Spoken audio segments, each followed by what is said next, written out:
सुशील मोदी के बयान पर रामानंद यादव का पलटवार। सुशील मोदी की संपत्तियों की जांच करवाएंगे। रामानंद ने कहा, परिजनों पर जमीन कब्जा करने का आरोप लगाया है और सुशील मोदी ने रामानंद को बताया था दागदार नेता। रामानंद यादव बिहार सरकार में है खनन और भू तत्व मंत्री।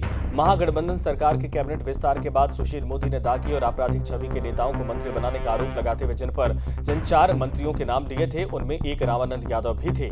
जिसके बाद से खनन और भूतत्व मंत्री रामानंद यादव लगातार सुशील मोदी पर पलटवार कर रहे हैं। अब एक बार फिर से रामानंद यादव ने बीजेपी नेता सुशील कुमार मोदी के परिजनों पर जमीन कब्जा करने का आरोप लगाते हुए ऐलान किया है कि उनकी संपत्तियों की जांच करवाई जाएगी। ये बड़ी खबर है। आपको बता दें कि रामानंद यादव और सुशील मोदी के बीच में जुबानी जंग तेज हो गई है। वार पलटवार का दौर इस वक्त चल रहा है और सरकार बदलने के बाद सुशील मोदी और रामानंद यादव के बीच में जुबानी जंग बढ़ गई है। सुशील मोदी के बयान पर रामानंद यादव का पलटवार। सुशील मोदी की संपत्तियों की जांच करवाएंगे, रामानंद ने यह कहा है।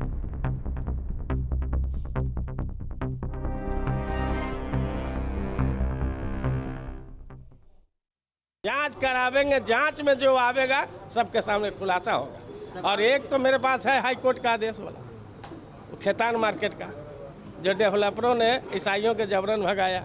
और यहाँ भी बताइए ना, वहाँ स्कूल टीचर ट्रेनिंग के लड़की लोग के स्कूल चलता था, जिसको इन्होंने बंद करा। कौन ऐसा शक्ति है जो बंद कराया? वो मान्यता प्राप्त था ईसाइयों का स्कूल, गर्ल्स टीचर ट्रेनिंग का, जिससे पास करके लड़की लोग सर्विस करती थी शिक्षक में, वो बंद हो गया। और ये भी गलत ढंग से लिखाया गया।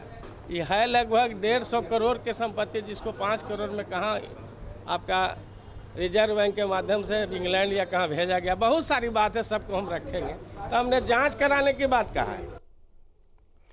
आदित्य हमारे साथ इस वक्त जुड़ गए हैं। आदित्य, क्या कुछ कहा है रामानंद ने? चूंकि अब देखा जा रहा है कि बाकायदा एक दूसरे पर पलटवार किया जा रहा है सुशील मोदी और रामानंद यादव के बीच में।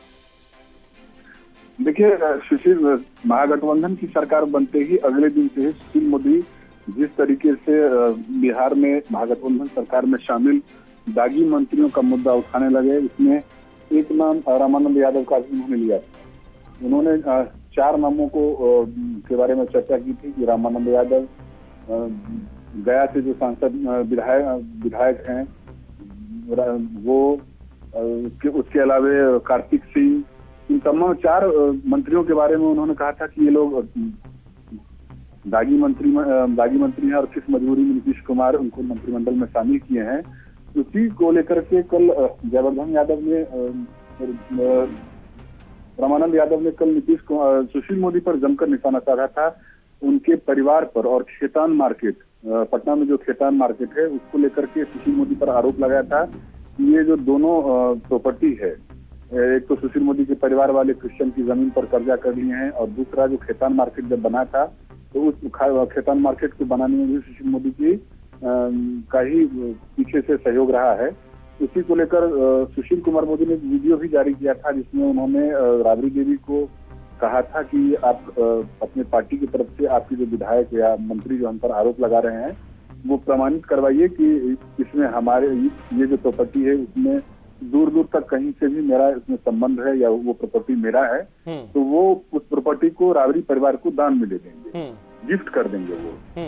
और दूसरी बात उन्होंने कहा कि रामानंद यादव यदि हम पर आरोप लगा रहे हैं तो उन्होंने 1 हफ्ते का उनको अल्टीमेटम दिया है कि 1 हफ्ते के अंदर में वो या तो जो आरोप लगा रहे हैं उसकी पुष्टि करें, उसकी सत्यता को लोगों के सामने लाएं, नहीं तो वो कानूनी कार्रवाई करेंगे। इसी सिलसिले में आज सुशील कुमार मोदी 1 बजे प्रेस कॉन्फ्रेंस भी करेंगे और उसमें तमाम उन मुद्दों को रखा जाएगा कि जो आरोप उन पर लगाए गए हैं आरजेडी के मंत्री की तरफ से, उसको लेकर के सुशील मोदी अपना बचाव में क्या बोलते हैं वो 1 बजे बताएंगे। लेकिन उनका जो सीधा था कि राबड़ी देवी और राबड़ी परिवार से उन्होंने कहा है कि जो भी हम पर आरोप लगे हैं उसको या तो सत्यता की जांच करवाइए और यदि उसमें कहीं भी उनकी संलिप्तता होगी तो पूरा प्रॉपर्टी राबड़ी परिवार को गिफ्ट में कर देंगे। जी बिल्कुल आदित्य, धन्यवाद इस पर तमाम जानकारी के लिए। बड़ी खबर इस वक्त आ रही, बताया जा रहा है कि पूरे मामले पर जांच पड़ताल की बात कही जा रही है। आदित्य हमारे साथ बने रहिए और फिलहाल आपको बता दें कि अब आरोप प्रत्यारोप में अगली कड़ी क्या होती है, अगला एक्शन क्या होता है, सबको इसका इंतजार है।